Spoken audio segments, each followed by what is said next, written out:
नेताओं में बहुत बड़े बड़े परिवर्तन होंगे।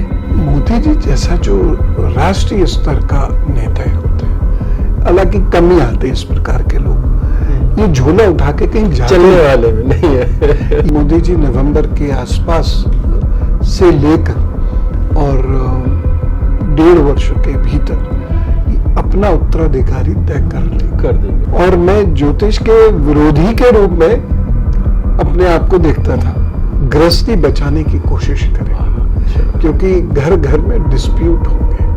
सिंपल अच्छे कपड़े पहनिए, साफ सुथरे रहिए, दिन में 2 बार स्नान कीजिए, निंदा करना बिल्कुल छोड़ तो बचेंगे, नहीं तो नहीं। अच्छा, और जितने भी निंदक लोग हैं, मैं उनको फिर से ये कहना चाहूंगा कि इस आदत को छोड़ दें, क्योंकि जब शनि आपका नुकसान करने पे उतारू होगा, आप एक नीलम की खान में जाके बैठ जाइए, बचा नहीं सकता।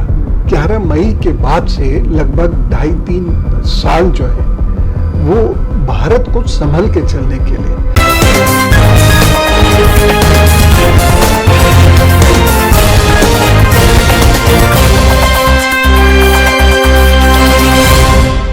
नमस्कार दोस्तों, वीवीआईपी न्यूज के इस नए एपिसोड में एक बार फिर से मैं राज कौशिक आपका स्वागत करता हूं, आपको प्रणाम करता हूं।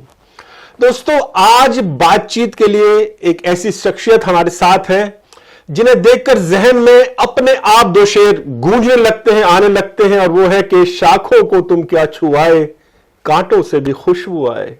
शाखों को तुम क्या छुआए, कांटों से भी खुशबू आए, देखे और दीवाना कर दे, शायद उसको जादू आए।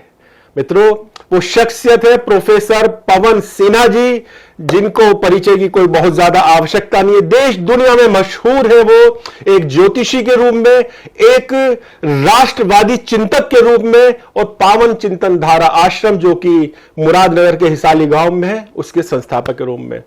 पवन जी, आपका बहुत बहुत स्वागत है। बहुत धन्यवाद, बहुत धन्यवाद। मैं जब इस कार्यक्रम की तैयारी कर रहा था तो बहुत से सवाल जहन में थे, लेकिन आपके पास जब मैं कुछ देर के लिए बैठा तो एक नए तरह का सवाल मेरे मन में आया। मैं वहां से शुरुआत करता हूं। कुछ वर्ष पहले अगर हम जाएं तो एक ज्योतिषी के रूप में आपकी पूरी देश में, दुनिया में बहुत जबरदस्त ख्याति रही है, खासतौर पर जब आप एस्ट्रो अंकल के रूप में आज तक और तेज चैनल पर आते थे। उसके बाद जो राष्ट्रवादी कार्यक्रम होते हैं, आयोजन होते हैं, उसमें आप अग्रणी भूमिका में नजर आने लगे। समाज सेवा के क्षेत्र में इतने कार्य आप कर रहे हैं। इसके अलावा पिछले कुछ समय से आप कविताएं भी लिख रहे हैं, कवि के रूप में भी आपकी पहचान बन रही है। और दिल्ली यूनिवर्सिटी में प्रोफेसर आप हैं ही, आप पॉलिटिकल साइंस पढ़ाते हैं। मतलब इतनी धाराएं ये हो गई हैं जो कि एक दूसरे के विपरीत भी है। तो सवाल ये है पवन जी कि पवन सिन्हा है क्या? मैं इस देश का निवासी हूँ और मैया का उपासक हूँ और मेरे गुरुदेव का शिष्य हूँ, बस। और मेरी इसके अलावा कोई पहचान है भी नहीं। नहीं, पहचान तो आपकी बहुत हो गई है। अच्छा, कुछ व्यक्तिगत बारे में, अपने बारे में, आप कहाँ से के निवासी हैं, क्या आपका मूल है थोड़ा, क्योंकि वो नहीं आता पब्लिक में। शरीर का जन्म मुरादाबाद में हुआ। अच्छा। और उसके बाद मैंने वहीं मास्टर्स किया, पढ़ाई लिखाई की, फिर एमफिल में दिल्ली यूनिवर्सिटी आ गया। और यहाँ बहुत अर्ली स्टेजेस में मेरे टेस्ट क्लियर ही हो गए थे फर्स्ट अटेम्प्ट में, तो मुझे टीचिंग में रहना था। तो मुझे श्यामलाल कॉलेज में स्टार्टिंग मिली। उसके बाद मैं 97 सितंबर में मोतीलाल नेहरू कॉलेज आ गया और इसी तरह से फिर अनवरत मेरा टीचिंग का सफ़र चल रहा है। तो ये ज्योतिष की शुरुआत कब से रही, ये इंटरेस्ट कब से आपको था? मूलतः तो देखिए, मैं साधक परंपरा से आता हूँ, ज्योतिष से मेरा कोई लेना देना था नहीं। और हम साधना करते थे और उपनिषद पढ़ने का मेरे को विशेष शौक है, तो उपनिषद पढ़ते थे। साहित्य की तरफ मेरी रुचि बचपन से है, मेरे पिताजी की वजह से है, क्योंकि वो अच्छी शायरी करते थे, लेकिन उनकी शायरी फारसी में होती थी। अच्छा। तो मैं बहुत समझ नहीं पाता था, लेकिन वो कभी कभी कुछ शेर पढ़ के सुनाते थे। क्या नाम पिताजी का? श्री स्वर्गीय हरनारायण सिन्हा जी। अच्छा अच्छा। तो वो मुझे शौक वहाँ से और बलवती हुआ, और मैंने जो पहली कविता लिखी थी वो चांद पर लिखी थी, ईंट के टुकड़े से चांद की रोशनी पर। चांद की रोशनी में छत पर लिखी थी। मुझे पता भी नहीं था कि बहुत पहली बात होगी। 5वीं क्लास में था मैं। तो मैं तभी रहा, हिंदी साहित्य की तरफ मेरी रुचि रही, मैंने कहानियाँ पढ़ने का मुझे बहुत शौक रहा, तो मैं पढ़ता रहा। अंग्रेजी साहित्य की तरफ मेरी ज़्यादा रुचि नहीं रही, समझ में भी नहीं आती थी सच बताऊं तो। तो उसके बाद मैं बस वहाँ से मैं पढ़ता रहा, तो बार बार ज्योतिष विधा का वर्णन आता था, तो मुझे ये समझ में नहीं आता था, और मैं ज्योतिष के विरोधी के रूप में अपने आप को देखता था। और मुझे ये था, लेकिन एक संस्कार ये था कि अगर आप प्रशंसा करें तो कोई कारण होना चाहिए, और आप यदि आलोचना करें तो भी कोई कारण होना चाहिए। अब मैंने जो थी, इसलिए आलोचना के लिए ज्योतिष को पढ़ना शुरू कर दिया कि इसकी खामी में ढूंढूंगा। हाँ, और खामी मिली नहीं, और कब मैं इसका फैन हो गया, मुरीद हो गया, मुझे पता ही नहीं चला। और मेरे जो टेलीविजन पे आने से पहले तक मेरे जो पुराने कलीग थे, उन तक को नहीं पता था कि मुझसे ज्योतिष आता है। जी, जबकि मेरे साथ 97 से वो काम कर रहे थे, लेकिन किसी को नहीं पता, मैं बताता भी नहीं था। मेरे शहर में ज़रूर कुछ लोग जानते थे कि मैं ज्योतिष पढ़ता हूँ, तो हम लोग ऐसे ही बैठ जाते थे, कुछ मित्रगण, कुछ बड़े भाई समान लोग, और उनके साथ में चर्चा कर लेता था। तो बस मेरे ज्योतिष की ये पढ़ाई है। और ज़्यादातर जो मेरा ज्योतिष है वो मेरे प्रैक्टिकल एक्सपीरियंसेस पर है। फिर धीरे धीरे कुछ सिद्धांत आदि पक्ष मैंने पढ़े, लेकिन मेरा ज्योतिष में कुछ आगे बहुत करने का इरादा नहीं था। ये भी एक अपने आप में एक क्योंकि आप विरोधी थे इसके शुरू से। और जब मैं मुरीद भी हुआ ज्योतिष विज्ञान का, और मैंने इसे हृदय से विज्ञान मानना स्वीकार भी किया, तब भी मेरा मन ये था कि ठीक है, इतना जान गए हैं, बस इससे बस अब हम उपनिषद या वेदांत परंपरा में आगे बढ़ेंगे, दर्शन शास्त्र पढ़ेंगे। तो मैं अपना वही पढ़ने लगा। अब देखिए किस्मत कैसे खेल खेलती है, मैया को या मेरे गुरु महाराज को जो जिस रास्ते पे मुझे लाना था। मेरे पास एक दिन एक फोन आता है, एबीपी न्यूज़ में एक प्रोड्यूसर थे श्री रजनीकांत जी, छोटे भाई की तरह से हैं, उनका फोन आता है। वो मेरे आध्यात्मिक पक्ष को बहुत समझते थे, और उन्होंने कहा सर लाज बचा लीजिए, क्योंकि जिनको आना था वो नहीं आए। अरे वाह। अब 31 दिसंबर का कार्यक्रम था, मैं तो कैमरा शाही व्यक्ति, नए साल के मौके पर। नए साल के मौके पर तो मैं तो कैमरा शाही था। तो खैर अब उन्होंने कहा तो मैं पहुंच गया। अब ना मुझे कपड़े पहनने की कोई वैसी तमीज, ना मेरी आवाज टीवी के हिसाब से, ना मेरा चेहरा मोरा टीवी के हिसाब से। मैंने सोचा भी नहीं। मैंने सोचा नहीं, मैं पहुंच गया। और मुझे ये भी नहीं पता था कि मैं करूंगा क्या वो करवाएंगे, क्या वो करवाएंगे। अब मैं वहां एक रिवॉल्विंग चेयर उन्होंने दे दी थी, मैं उसी पे घूमता रहा, कभी इधर वाले बोले तो इधर घूम जाओ, इधर वाले बोले तो उधर घूम जाओ। और फिर मुझे जो उस वक्त वहाँ एंकर थी, अभी टीवी एक्ट्रेस भी हैं वो, तो उन्होंने मुझसे कुछ एक प्रश्न पूछे, तो मैंने उसका उत्तर दे दिया। तो शाहिद जमा साहब हुआ करते थे एबीपी न्यूज़ के, ये स्टार न्यूज़ था तो उसके हेड हुआ करते थे। तो उनसे रजनीकांत जी ने पूछा कि ठीक लग रहे हैं सर, ये मैं लाया हूँ।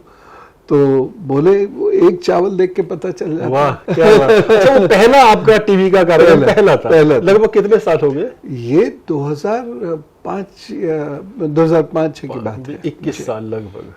तो अब मैं खैर पूरा वो चलता रहा, मैं अपना हिलता डुलता, मैं निकाल दिया वो समय। जब मैं जा रहा था तो शाही साहब ऐसे ही मिले, बोले और आपका क्या है, मैंने बच्चों पे ही मुझे काम करना है जिंदगी में, तो बच्चों को ज्योतिष से जोड़कर आप कुछ कर सकते हैं। मैंने कहा अरे पूरा बच्चों का स्कैनिंग कर देता करता ही है। तो बोले अच्छा बैठिए, 1-2 एपिसोड आपके साथ करता हूं मैं। और उन्होंने वहीं, मुझे मौका तक नहीं, मेरे पास कोई कागज मतलब दूसरी रिकॉर्डिंग हुई तभी क्या बात? मुझे अभी तक याद है, मुझे एक लाल से सोफे पे बिठाया गया था वहां पर, और 2 कैमरा लग गए और मेरी रिकॉर्डिंग शुरू हो गई जी। अब वो प्रोग्राम हिट हो गया, क्या बात? तो उन्होंने फिर कुछ और रिकॉर्डिंग कराई। अब एक और हमारे साथ घटना क्या होती है, उन्होंने कहा कि हम आपको धन भी देंगे। हमारे लिए बहुत बड़ी बात थी कि इससे पैसा भी आ सकता है। पैसा भी आ सकता है, क्योंकि तनख्वाह से इतने सारे लोगों का गुजारा, उस वक्त तो तनख्वाह भी बहुत कम थी, 6-6.5 हज़ार रुपये मात्र मिलते थे। तो मैंने कहा बहुत अच्छी बात है। इतने में एक आज तक से हमारे छोटे भाई की तरह से प्रणव जी वो आए, उन्होंने मुझे कमर वही नकवी जी से मिलवाया, जो खुद एक अच्छे एस्ट्रोलॉजर हैं और एक इंटेलेक्चुअल तो हैं, एडिटर थे उस वक्त, पूरा आज तक देखते थे। तो उन्होंने मुझसे बातचीत करी और फिर प्रणव जी से कहा इनको अपने चैनल पे लाओ भाई। वाह। तो मैं उस चैनल में चला गया और फिर वहाँ 7.5-8 साल में रहा। तेज जो आज तक का चैनल, जी हाँ, तेज पे भी रहा, आज तक पर आज तक भी बहुत रहा। इंटरनेशनल आज तक का जो पहला प्रोग्राम था, मुझे ऐसा लगता है शायद वो पहला प्रोग्राम मेरे ही था, इंटरनेशनल जब ये हुआ था। जी। तो इस तरीके से मेरी ये ज्योतिष और टीवी की यात्रा हुई। तो एक व्यक्ति जिसे फोटो खिंचाने में भी शर्म लगती थी, वो कहाँ से मैया ने मुझे टीवी के सामने बिठा दिया। आपकी भाषा में अगर पूछूं, उस समय कौन से ग्रह आपके बलवंत थे जो अचानक ये घटना घट गई? ये तो मुझे जैसा आप बता दें तो कहीं ना कहीं बुध आपका उस समय बहुत अच्छा था, जो आप बोल रहे थे सबको पसंद आ रहा था। बृहस्पति भी बढ़िया ही रहा होगा। अब मैंने एक्चुअली अपनी कुंडली वर्षों पहले जब मैंने ज्योतिष पढ़ना शुरू किया, अपनी कुंडली उठा के रख दी। अरे वाह। फिर मैंने 95 से अपनी कुंडली देखी नहीं। मुझे ये तो नहीं पता कौन सी दशाएं आती थी, लेकिन मुझे ये पता है कि मेरी मैया मुझसे कुछ खास कराना चाहती वो कुछ कराना चाहते थे। तो मैं दोबारा इसी विषय पे आऊंगा। एक बात अभी आपने कही कि अंग्रेजी साहित्य में बहुत ज्यादा रुचि नहीं थी, पर समझ में नहीं आता, समझ में भी नहीं आता था। जबकि कहा जाता है कि वो तो बहुत ही ज्यादा रिच है, बहुत ज्यादा समृद्ध है। और एक बात खास तौर पे जो कि शेक्सपियर का हवाला देके कही जाती है कि नाम में क्या रखा है, अक्सर। और हम लोग भी अरे नाम में क्या रखा है, ये कहावत सी हो गई। जबकि पवन जी, जो कि हमारी जो विचारधारा है वो कहती है नाम में तो बहुत कुछ रखा है। आपका इस बारे में क्या मानना है? बिल्कुल, नाम में खास तौर पे बच्चों के नाम पे भी आपने बहुत एपिसोड किए हैं। हाँ, नाम में बहुत कुछ रखा है। अब जैसे आपका नाम श्री राज कौशिक जी है, अब आपको कोई पीछे से कहे विवेक, तो आप थोड़ी मुड़ के देखेंगे, है ना? तो आप तभी मुड़कर देखेंगे। तो नाम में पूरा व्यक्तित्व छुपा हुआ है। अच्छा, वो गुण नाम वाले व्यक्तित्व में आ सकते हैं। अगर चंद्र राशि के आधार पर नाम किसी का रखा गया है तो उसके राशि का पहला अक्षर लेके ही आप उसके बारे में बहुत सारी बातें बता सकते हैं। बहुत बारीक नहीं जा सकेंगे जब तक कुंडली ना हो, लेकिन बहुत सारी बातें उनके बारे में प्रिडिक्ट की जा सकती हैं। उनकी नेचर के बारे में बहुत सारी बातें प्रिडिक्ट की जा सकती हैं। तो नाम में ही सब कुछ रखा है, नाम में बहुत कुछ रखा है ना? तो हर एक व्यक्ति का तो एक नाम है, एक आइडेंटिटी है। नाम एक आइडेंटिटी है, चाहे वो ग्रह हो ऊपर, चाहे नीचे व्यक्ति हो, चाहे पशु पक्षी हम पालें तो हो, चाहे वृक्ष हो तो हो। हर वृक्ष का एक नाम होता है। पीपल के पेड़ के एड्रेस देने की बजाय बरगद के पेड़ का एड्रेस दे देंगे तो वो तो कहीं और पहुंच जाएगा। तो नाम में बहुत कुछ रखा है। मैं शेक्सपियर की इस बात से बिल्कुल सहमत नहीं हूँ। और दूसरी बात जो आपने कही, समृद्ध, देखिए कोई भी साहित्य अपने हिसाब से समृद्ध होता ही है, लेकिन जो गहराई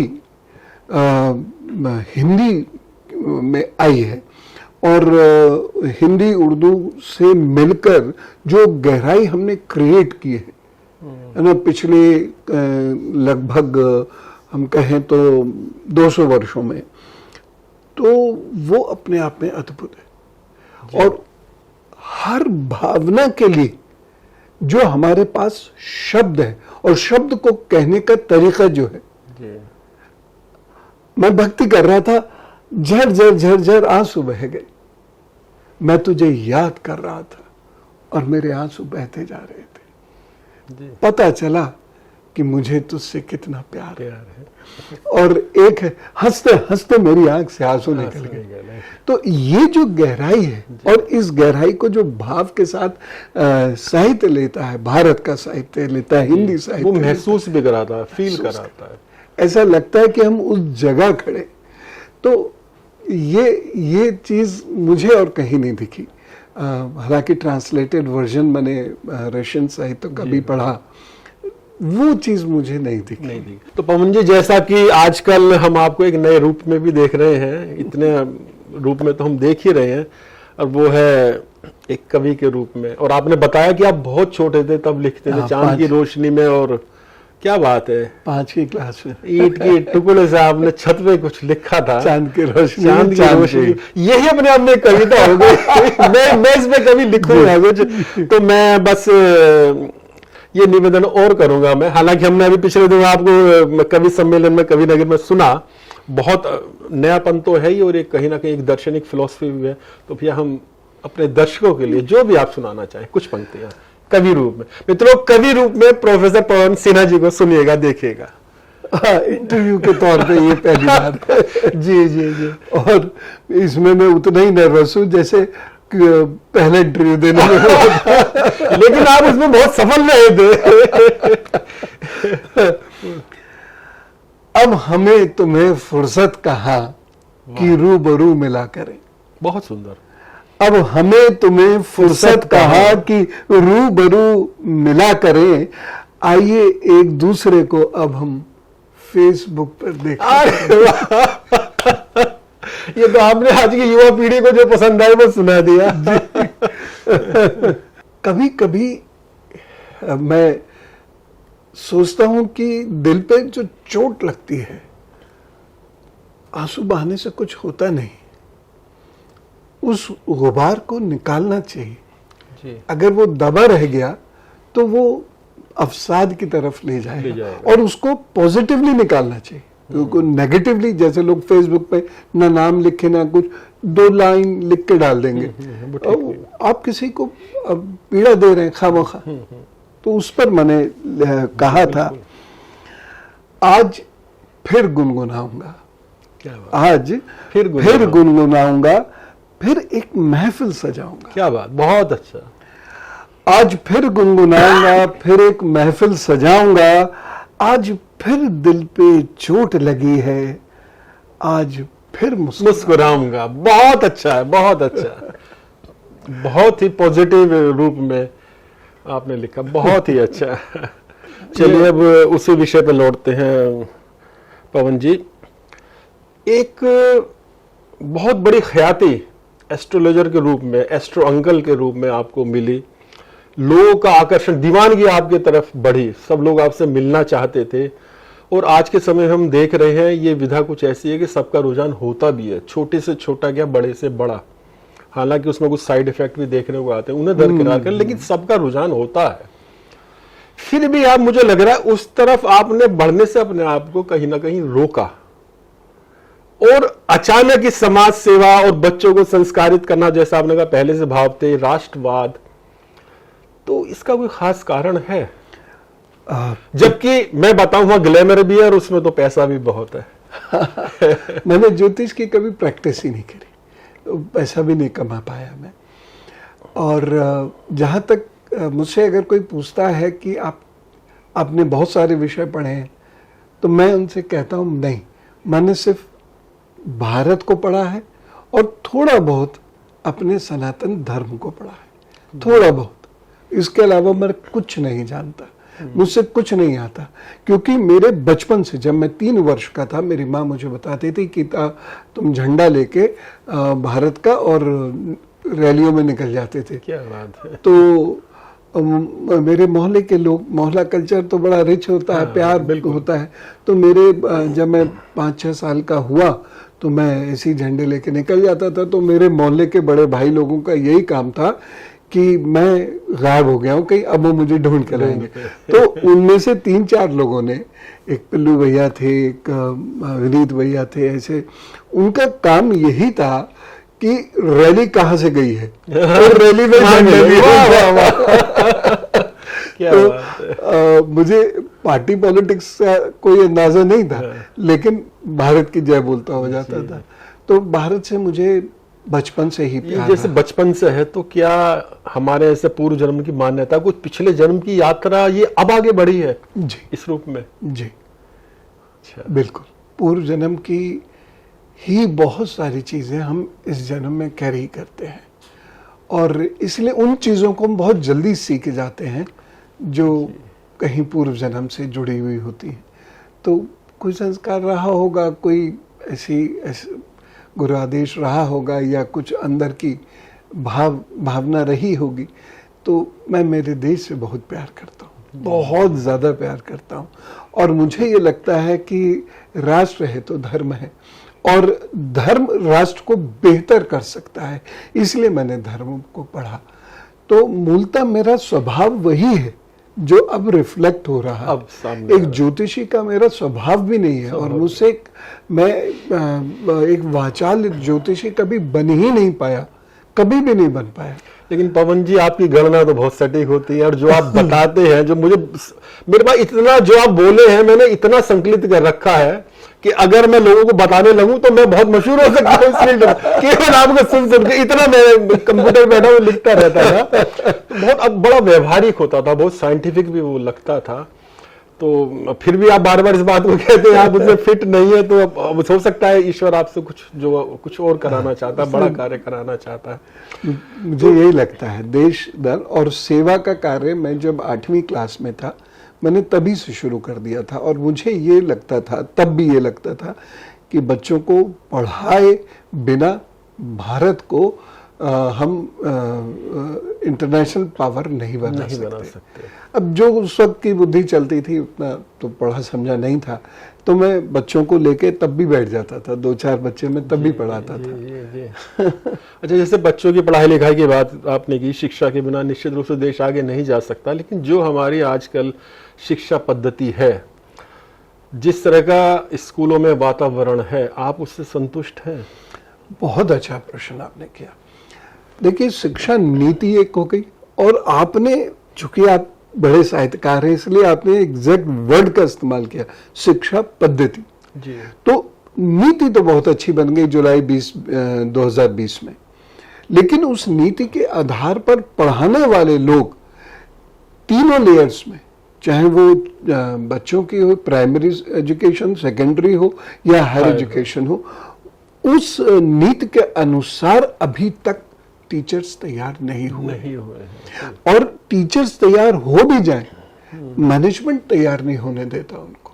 मैनेजमेंट तो मतलब एक ऐसा वो हो गया कि उस पर कोई क्वेश्चन नहीं उठाता, लेकिन टीचर्स को अल्टीमेटली करना वो पड़ता है जो मैनेजमेंट चाहता है, और मैनेजमेंट बहुत काबिल हो, इसमें डाउट है। वो बिजनेस के तौर पे पैसा उन पे है, ये तो तय है, लेकिन काबिलियत है कि नहीं है, ये नहीं। और इसलिए वो टीचर्स को फ्री हैंड दे तो टीचर्स वो काम कर सकते हैं जो नीति हमसे चाहती है, लेकिन वो पद्धति डेवलप ही नहीं हो रही। तो सारी एजुकेशन कहाँ है? क्लास के अंदर।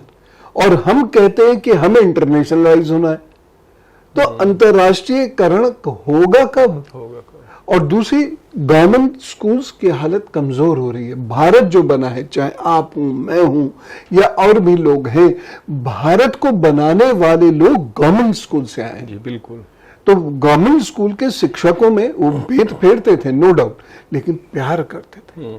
कहीं कोई बच्चा, चाहे उन पे अपना पैसा नहीं होता था, लेकिन बच्चे की पढ़ाई नहीं रुकने देते थे, उसके व्यक्तित्व को निखार देते थे। और ये चीज आज हम लैग कर रहे हैं टीचर्स का राष्ट्र निर्माण, व्यक्तित्व निर्माण, तो पवन जी, क्या इसमें हम शासकीय पक्ष को बिल्कुल बरी रखेंगे? सरकार का इसमें कहीं कोई नियंत्रण नहीं है? वो देखेगी नहीं कि स्कूलों में अब क्या हो रहा है? बिल्कुल, हम रख ही नहीं सकते, मैनेजमेंट को भी नहीं रख सकते इस परिधि से बाहर, उनको भी आलोचना का शिकार बनाना पड़ेगा। और शासकीय नियंत्रण नहीं है। जैसे कोरोना के समय में ऑर्डर आता है और बड़े स्तर से ऑर्डर आता है, मंत्री के स्तर से ऑर्डर आता है, मुख्यमंत्री के स्तर से ऑर्डर आता है कि आप फीस नहीं बढ़ाएंगे, खुलेआम फीस बढ़ाएगी, बिल्कुल, लेकिन कोई एक्शन नहीं हो पाया। तो बहुत बड़ी कमी है, सिस्टम में कमी है। सिस्टम में कमी है। तो देखिए, मंत्री का रोल नियामक के रूप में है बस, लेकिन उसके बाद दूसरे संस्थाएं हैं या बेसिक शिक्षा अधिकारी आदि हैं, तो भोजन की क्वालिटी से लेके या जो भी चीज़ें हैं वो उनको देखनी चाहिए। तो टीचर्स के रिफ्रेशर कोर्सेज नहीं होते। हम नहीं तो अपने आप बुलाते हैं कि आइए हमसे जो आता है, क्योंकि हमारे यहाँ बहुत सारे प्रोफेसर्स एनसीईआरटी के लोग जुड़े हुए हैं, वो तैयार हैं। सोचिए, एक हस्ती राजपूत जी जैसी वो हमारे यहाँ आई है। इस वक्त जो सेक्रेटरी हायर एजुकेशन है श्री विनीत जी, तो वो हमारे यहाँ से उन्होंने गाइड किया है। अब तो वैसे तो हो गए वो, लेकिन उन्होंने यहाँ बच्चों को गाइड किया है। कितने कितने लोग हैं यहाँ पर, मैं किस किस के नाम, भारती बवेजा जी, प्रोफेसर उषा शर्मा जी, जो एनसीईआरटी के सिलेबस को डिजाइन करने वाले लोग हैं, वो यहाँ पर सर्विसेज देते हैं। और हम स्कूल से कहते हैं, आते ही नहीं, टाइम ही नहीं है। संडे को टीचर्स गायब हो जाते हैं। तो जहाँ सीखने की ललक खत्म हो गई, जहाँ रिफ्रेशर्स कोर्सेज नहीं होंगे, मेरे विचार से 6 महीने में 2 दिन का रिफ्रेशर होना चाहिए, लेकिन नहीं होते। तो फिर जब स्कूलों में बच्चों को वैसा नहीं बनाया जाएगा जैसा बनना चाहिए, तो कैसे फिर देश का भविष्य उज्जवल कहा जाए? नहीं कह सकते, एट प्रेजेंट नहीं कह सकते, क्योंकि बच्चे एक रटी रटाई लीक पर चल रहे हैं। और ये लीक यहाँ से डिसाइडेड नहीं है, ये लीक वेस्ट डिसाइड कर रहा है। तो मानसिक गुलामी से मुक्ति कहाँ हुई हमारी? किताबें नई आ रही हैं, लेकिन किताबों को पढ़ाने वाले का तरीका भी तो नया होना चाहिए। वही है, पुराना है। हाँ। तो क्या इसीलिए आप जो आपकी आश्रम की गतिविधियां, उसमें बच्चों को संस्कार देने जैसे कार्यक्रम, क्या इसीलिए आप अपने स्तर पर कर रहे हैं? जी हाँ, 4 स्तर पर काम होता है जी। एक, वो बच्चे जो वंचित वर्ग के हैं, बस्तियों में रहते हैं, इनका अपराधीकरण बहुत तेजी से होता है। और ये पढ़ते लिखते नहीं हैं, पढ़ लिख पाते नहीं, उन पर धन नहीं होता नहीं है। तो ऐसे 2600 बच्चे हैं अभी तक हमारे पास, जो देश के अलग अलग केंद्रों में पढ़ रहे हैं। हमारे पास बिल्डिंग नहीं है। हमारे जो आश्रम के शिक्षक, बिल्कुल नमन करना चाहिए उन्हें, आश्रम के जो लोग हैं वो उन बस्तियों में जाकर पढ़ाते हैं। इसी को ऋषिकुल नाम दिया है? हाँ, अच्छा। ये ऋषिकुल शाला। वो उन बस्तियों में जाकर पढ़ाते हैं। और उन बच्चों को कहीं किसी ने किराए पे घर ले लिया, किसी ने मंदिर ले लिया, किसी ने कुछ ले लिया। अब जैसे गाजियाबाद में जो क्या कहते हैं, पंच महाशिव मंदिर है राजनगर एक्सटेंशन में, वो जो पुजारी जी हैं और मंदिर कमेटी जो है वो बच्चों को दे देती है, तो वहाँ संडे क्लास लगती है। फिर ये बच्चे जब अच्छा पढ़ के दिखाते हैं तो उनके स्किल डेवलपमेंट के लिए हम काम करते हैं, जहाँ जहाँ मौका मिल जाए। और उसके बाद वो कुछ लोग संगीत में गए, कुछ एचसीएल जैसी कंपनी में गए, कुछ लोगों ने पॉटरी मेकिंग में अपना एस्टैब्लिशमेंट किया, तो बड़ा अच्छा कार्य कर रहे हैं। लेकिन आश्रम परिवार के लोग जो हैं उनको मैं नमन करता हूँ, और उनकी वजह से कुछ और भी लोग समाज के आके जुड़े हैं जिन्होंने पढ़ाने के लिए अपने आप को वॉलंटियर किया है। लेकिन भैया जी, आपको मैं बताऊं, लोग पढ़ाना नहीं चाहते। ये भंडारों की संस्कृति जो उत्पन्न हुई है, उससे पुण्य मिलेगा, ये मान्यता जो, ये खतरनाक है। ये खतरनाक है। और भंडारा कौन कर रहा है? जो रिच क्लास है वो आपस में खा लेती है बढ़िया वाला भंडारा, और गरीब क्लास को अलग भंडारा, आलू पूरी। और ये जो भंडारा संस्कृति है, और ये रोज की होती तो मैं इसके लिए हामी भरता हूँ। जैसे इधर अपने गाजियाबाद में डायमंड फ्लाईओवर के पास जी हाँ, तो रोज होता तब समझ में आता कि नियमित रूप से भूखों का पेट भर रहा है। अब कभी कभी हो गया साल में एक आध बार, तो उससे तो कुछ नहीं होगा। उसमें जितना खर्चा उसमें 5 बच्चे पड़ जाएंगे। और हमारे यहाँ के बच्चे जो भगत हैं, बिल्कुल भक्ति चरम पर है, उनके सिर पे भक्ति बैठती है। उनसे मैंने कहा कि आप कथाओं के माध्यम से, भजनों के माध्यम से, महिमा के माध्यम से जाइए और वहाँ आप लोगों से आंचल फैला के मांगिए, तब हम बच्चों को पढ़ा पाएंगे। नहीं तो भैया कहाँ से कितने सारे बच्चों को पढ़ा पाएंगे। ये आपने एक कार्यक्रम बताया, इसके अलावा और क्या कार्यक्रम? ये ऋषिकुल शाला है हमारे आश्रम के जो परिवारजन हैं उनके और कुछ लोगों के सहयोग से चलती है। इसके अलावा फिर हम छोटे बच्चों पर काम करते हैं।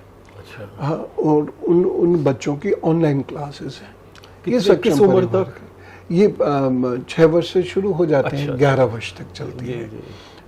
गप चौराहा उसका नाम है। अच्छा। तो उसमें बच्चे संस्कार भी सीखते हैं, डिसिप्लिन भी सीखते हैं, विज्ञान भी पढ़ते हैं और भारत के बारे में भी सीखते हैं और गप करते हैं। तो इसलिए आपके साथ चलता है प्रोग्राम या आश्रम के और दूसरे लोगों के साथ? बहुत अन्य शिक्षक हैं इसके। अच्छा। और बड़े एक्सपर्ट टीचर्स हैं। मतलब खेल में बच्चों को संस्कारित करने का काम। जी हाँ। और वही बच्चे जब घर के लोग उनको देखेंगे तो विश्वास नहीं कर पाएंगे, 1 साल पहले तो ये ऐसा था, आज ऐसा है। फिर 12 साल से फिर हम टीनेजर्स के लिए क्लासेस करते हैं, प्रशिक्षु वर्ग उसे कहते हैं। ये 18 वर्ष तक है।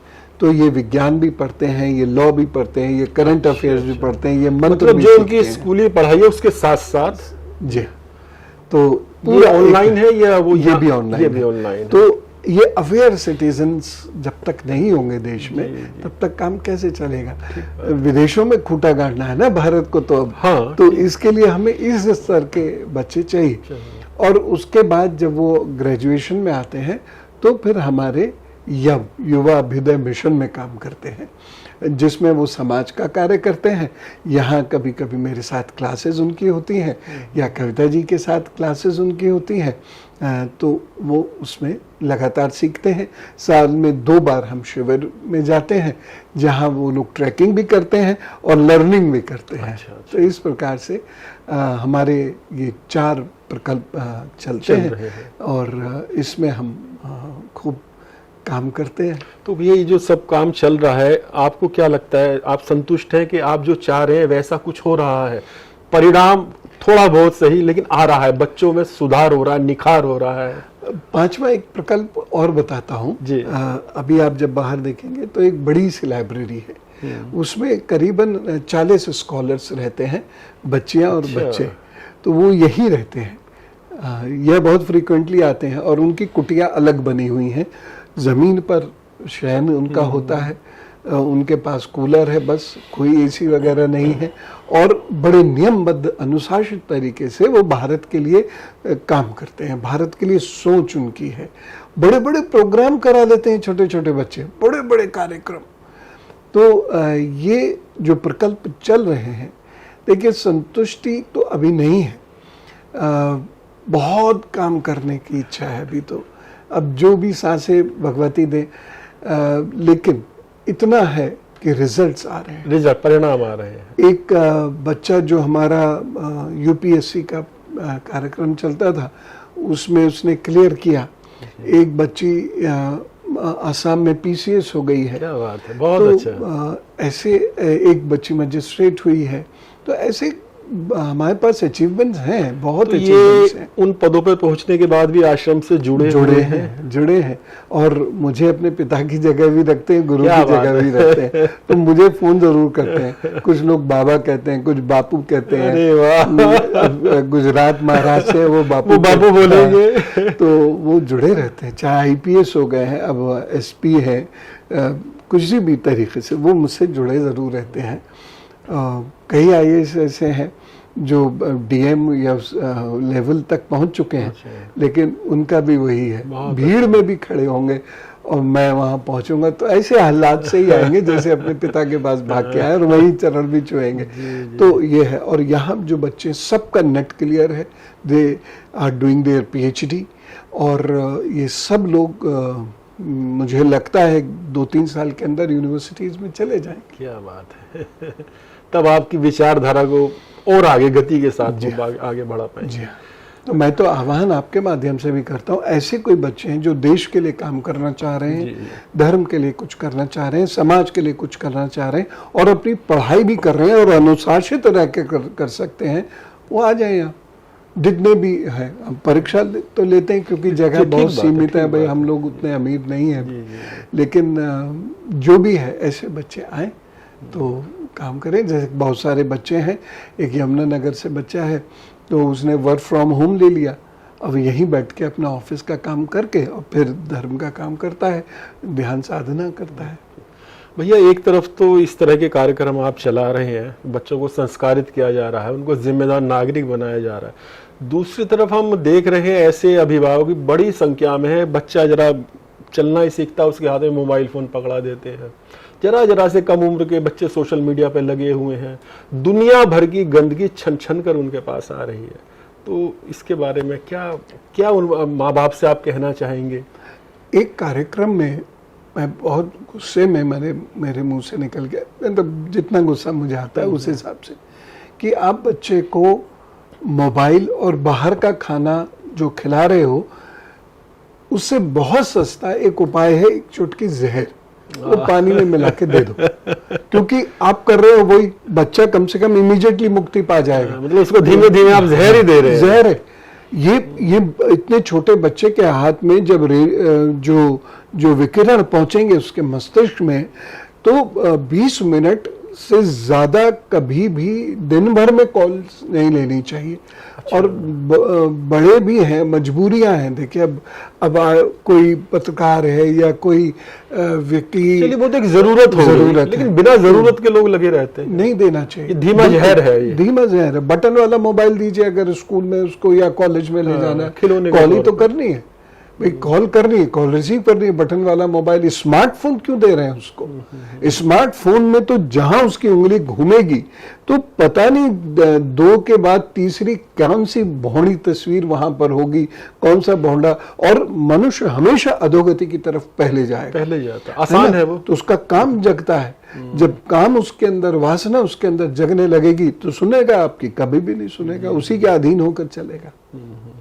चलिए भी एक बार फिर ज्योतिष की तरफ लौटते हैं। आपने कहा था कि शुरू में वो आपको अच्छा नहीं लगता था, उसमें कमियां निकालने के लिए आपने अध्ययन किया, अध्ययन हो गया आपका, आप प्रसिद्ध भी हो गए, स्थापित भी हो गए।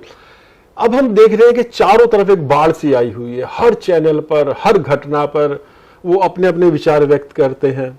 चलिए वो भी ठीक है, आप क्या मानना है भैया कि हमारे कहा जाता है होनी को कोई टाल नहीं सकता, तो क्या कुछ ऐसी संभावना होती है कि कुछ उपाय करके थोड़ा हम परिस्थिति को दाएं बाएं कर सके? बिल्कुल कर सकते हैं।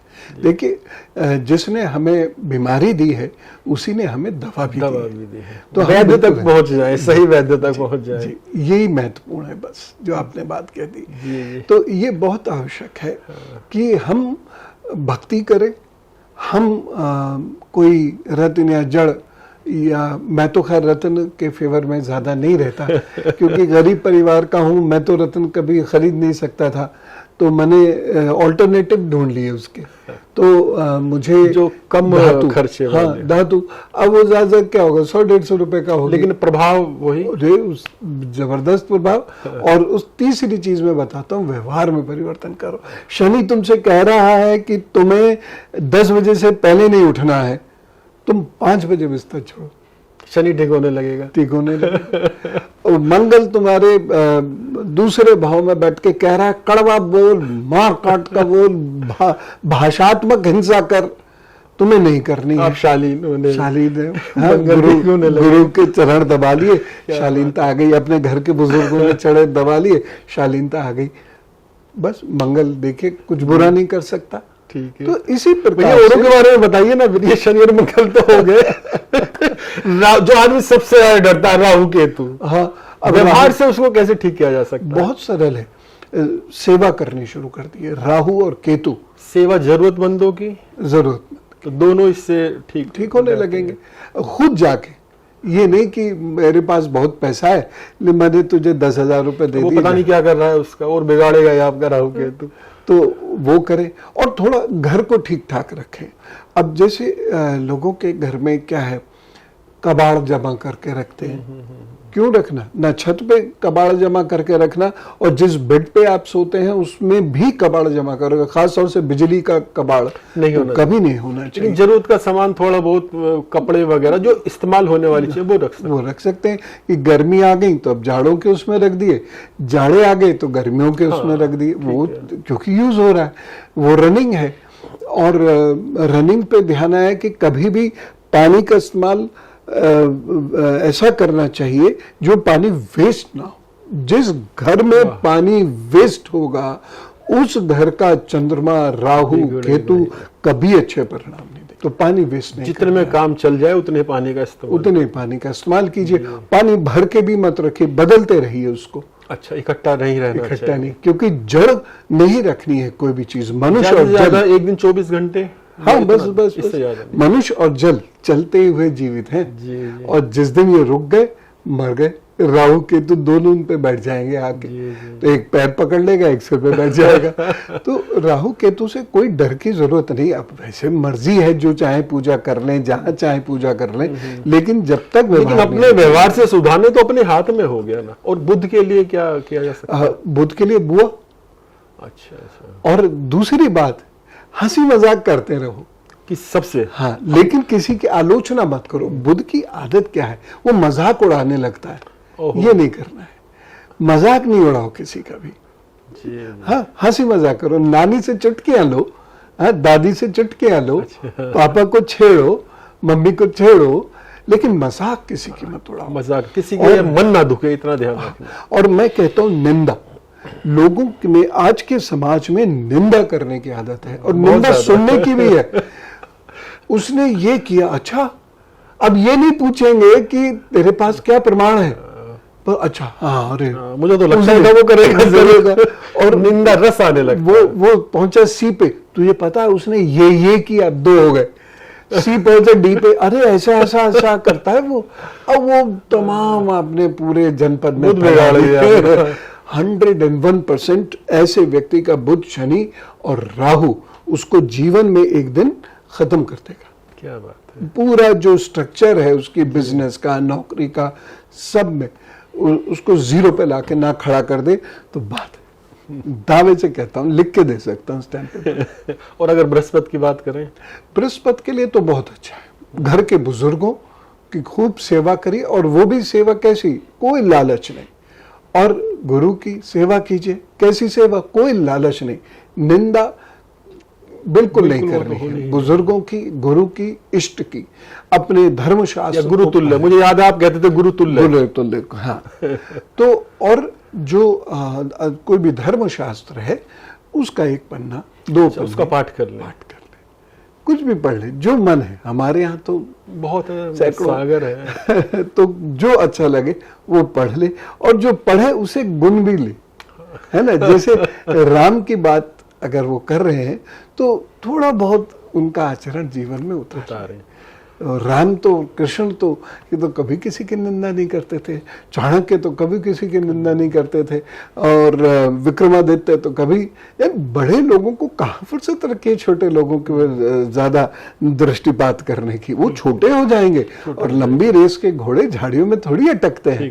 तो बृहस्पति यही चीज सिखाता है। अच्छा, और अगर शुक्र की बात करें, कलाकारी।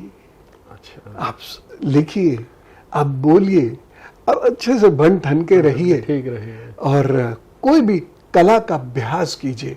और 8 वर्ष से छोटी कन्याएं हैं, उनको शुक्रवार के दिन चाहे आटा दे दें, चावल दे दें, खीर बना कर दे दें, और माँ दुर्गा को प्रणाम प्रतिदिन करें सुबह शाम। और सूर्य, जिसका ये साल माना जा रहा है, सूर्य तो देखिए, आप ऐसे लोग जो विद्वानों की श्रेणी में आते हैं, जिनका एक कद है, उनके टच में रहना शुरू कीजिए। लेकिन विद्वान होना चाहिए, नहीं तो उसके टच से झटका भी लग सकता। तो विद्वान के टच से हमेशा सहजता आएगी। तो ऐसे लोग जो प्रतिष्ठित हैं और विद्वान, सहज, सरल हैं, उनके टच में रहिए। और जो भी ऐसे लोग हैं जो दिव्यांग हैं या जिनको कोई ज़रूरत है, उन ज़रूरतमंदों की सहायता कर दें और गायत्री का जप करें। अच्छा। गायत्री का जप करें या ओम गृणी सूर्याय नमः का जप करें, आदित्य हृदय स्तोत्र का पाठ करें, श्वेत वस्त्र अधिक से अधिक पहने। देखिए सूर्य कितना अच्छा प्रभाव देगा। भैया मैं एक बार अपने दर्शकों से अनुरोध कर दूं, क्योंकि ये बहुत महत्वपूर्ण बात आपने बताई है। मित्रों, बातों बातों में ऐसा कोई हमारा एजेंडा नहीं था इस विषय में बात करनी है, लेकिन ये बात हो नहीं थी इसलिए हुई है। देखिए, अपने व्यवहार के द्वारा भी हम किस तरीके से अपने ग्रहों को सुधार सकते हैं, ये एक बहुत नई बात है जो कि आमतौर पर बताई नहीं जाती और इसमें कुछ खर्चा भी नहीं है। अब लोग क्या करते हैं, वो हजारों लाखों का जो खर्चा है उस तरफ भागते हैं, लेकिन व्यवहार को सुधारने की तरफ ध्यान नहीं देते। अच्छा भैया, इसी विषय में जैसे मैं आपको याद दिलाऊंगा, बताऊंगा तो क्या, कोरोना काल में मैं अक्सर आपको फोन कर लेता था कि भैया ये कब तक है, मुसीबत कब तक है। आपने जो बताया वो सब मैं जानता हूँ, वो लगभग ठीक निकला, वहीं पे जाके कोरोना रुका। कोई और भैया कुछ ऐसी आपकी गणना जो देश के लिए, राष्ट्र के लिए कोई महत्वपूर्ण बात हो और वो होने वाली हो या हो सकती हो? देखिए, जिससे हम सावधान भी रहे और हमारा कल्याण भी हो, दोनों तरह की बात है। 11 मई के बाद से लगभग 2.5-3 साल जो है वो भारत को संभल के चलने के लिए। अब भारत के संभलने का क्या मतलब? भारत के नेता, भारत के अधिकारी, भारत की जुडिशरी, भारत के पत्रकार, भारत के लोग, जो सिस्टम को चलाने वाले लोग हैं और जो सिस्टम में है वो भी सिस्टम में शामिल। क्योंकि अगर वो रैश ड्राइविंग कर रहा है, सिस्टम तो कह रहा है कि भाई 70 से ज्यादा मत चलाओ, और रैश ड्राइविंग कर रहा है, ठोक दी गाड़ी उसने, तो नुकसान कर दिया। तो रैश ड्राइविंग नहीं करनी है, पैसा देखभाल के खर्च करना है, उचित जगह पे खर्च करना है, दान के कार्य, धर्म के कार्य ज्यादा जरूर करने हैं, अध्यात्म की शरण में रहना, अध्यात्म का अपने जीवन में उतारने का प्रयत्न करना है। तो ये अगर करेंगे तो हम निश्चित रूप से बहुत अच्छे आएंगे। अन्यथा सभी के, और बाकी जो आम आदमी क्या उसके लिए भी, उसके लिए भी, सभी के लिए जी जी जी। अब जो बहुत देखिएगा, नेताओं में बहुत बड़े बड़े परिवर्तन होंगे और ये समय नवंबर 2026 से शुरू हो जाएगा और लगभग 2.25 वर्ष तक ये रहेगा। तो बड़े बड़े नेता इसमें परिवर्तित होंगे। अब जब नेता बदलते हैं तो देखिए सीधा सीधा प्रभाव जनता के ऊपर पड़ता है, क्योंकि नीतियों में प्रभाव आता है। तो जनता को बहुत सहजता, सरलता से चलने की आवश्यकता है, क्रोध नहीं करना है, क्योंकि ये समय मंगल मुंह से कुछ भी निकलवा देगा और उसका फंसा देगा, परिणाम भुगत देंगे। अब जबान का क्या है, वो तो कुछ बोल के अंदर चली गई, जूते तो कपाट में पड़ गए। तो वही ध्यान रखना है, सहज रहे, सरल रहे। आने वाले लगभग 3 साल गृहस्थी बचाने की कोशिश करें। अच्छा। क्योंकि घर घर में डिस्प्यूट होंगे, डिस्प्यूट्स बढ़ेंगे, तो कोशिश करें। और जितने भी निंदक लोग हैं, मैं उनको फिर से ये कहना चाहूंगा कि इस आदत को छोड़ दें, क्योंकि जब शनि आपका नुकसान करने पे उतारू होगा, आप एक नीलम की खान में जाके बैठ जाइए, बचा नहीं सकता।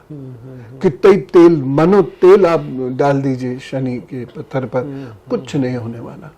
तो आप सिंपल अच्छे कपड़े पहनिए, साफ सुथरे रहिए, दिन में 2 बार स्नान कीजिए और निंदा करना बिल्कुल छोड़ दीजिए, तो बचेंगे, नहीं तो नहीं। अच्छा भैया, एक सवाल हम देख रहे हैं पिछले लंबे समय से, जब से मोदी प्रधानमंत्री बने हैं तब से ही इस तरह की भविष्यवाणी पहले कम थी और अब तो हर कोई इस बारे में बोलता है कि ये पूरा कार्यकाल नहीं करेंगे, बीच में ही झोला उठा के कहीं चल देंगे, छोड़ देंगे पद, कोई अचानक नया आएगा। क्या इस तरह की भी कोई संभावना बन सकती है? देखिए, मोदी जी जैसा जो राष्ट्रीय स्तर का नेता होते हैं, हालांकि कम ही आते हैं इस प्रकार के लोग, ये झोला उठा के कहीं जाते चलने वाले में नहीं है। ये अगर रिटायरमेंट भी ले लेंगे तब भी भारत की राजनीति पर इनकी पकड़ रहेगी, भारत के बारे में चिंतन ये तब भी करते रहेंगे। ये एक बहुत बड़े उस भूमिका में रहेंगे भी कि इनके चिंतन का फायदा हो, उस भूमिका में भी, प्रभावशाली भूमिका में भी रहेंगे। अच्छा, रहेंगे, कि लोग इनको माने। क्योंकि देखिए मोदी जी के साथ जो सबसे बड़ी बात है वो क्या है कि मोदी जी लोगों के नेता बने। वो पार्टी के नेता सेकेंडरी हैं, वो लोगों के नेता हैं। तो मोदी जी किसी रैली में खड़े होकर कह दिए ये जो नया प्रधानमंत्री है ये ठीक नहीं है, वो उसकी कुर्सी गई रह जाएगा। तो ये डर होना आवश्यक है।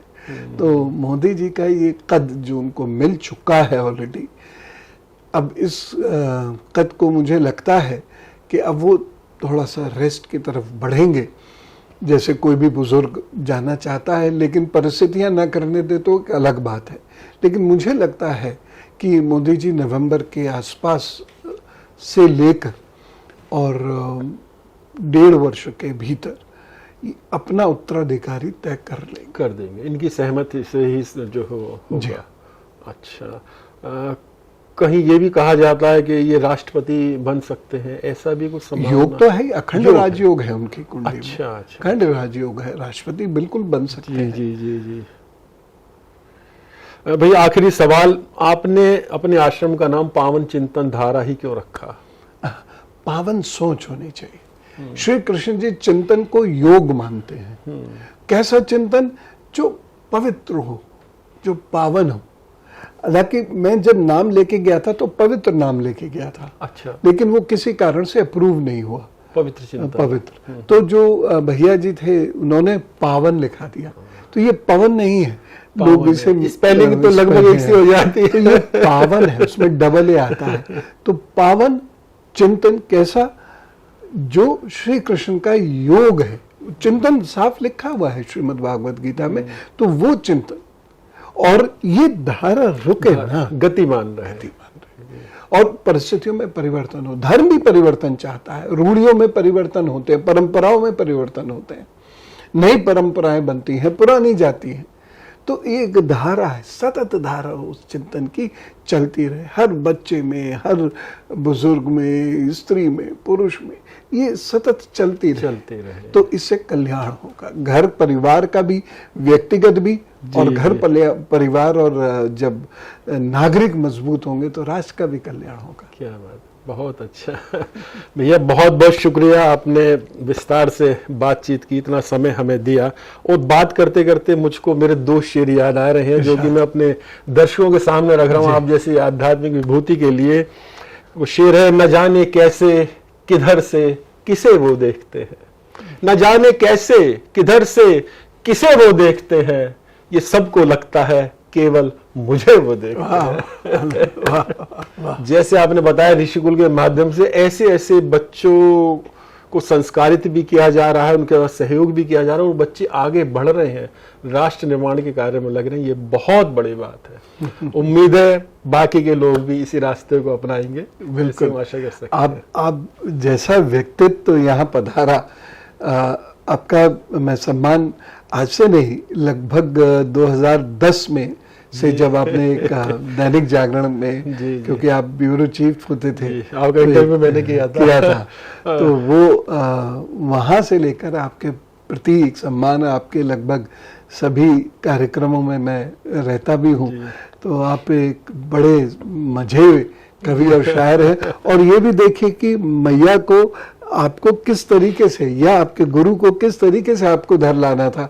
आप अखबार की एक जिंदगी से एकदम घूम के वहां पहुंचे। मुझे याद दिला दी आपने, मैं बता दूं, हालांकि मैं कोई प्रचार तो आपका कर नहीं रहा, कि जब मेरा आपसे कोई संबंध भी नहीं था, मैं आपको केवल टीवी पे ही मैं आपको देखता, डीएलए अखबार था उन दिनों, जी, मैं उसका संपादक था। तो चूंकि मैं उससे पहले बहुत बड़े अखबार में अमर उजाला का ब्यूरो प्रभारी रहा था, और डीएलए भी उसी की एक शाखा था। अमर उजाला आगरा वाले जो थे वो अमर उजाला से अलग होकर डीएलए अखबार निकाला।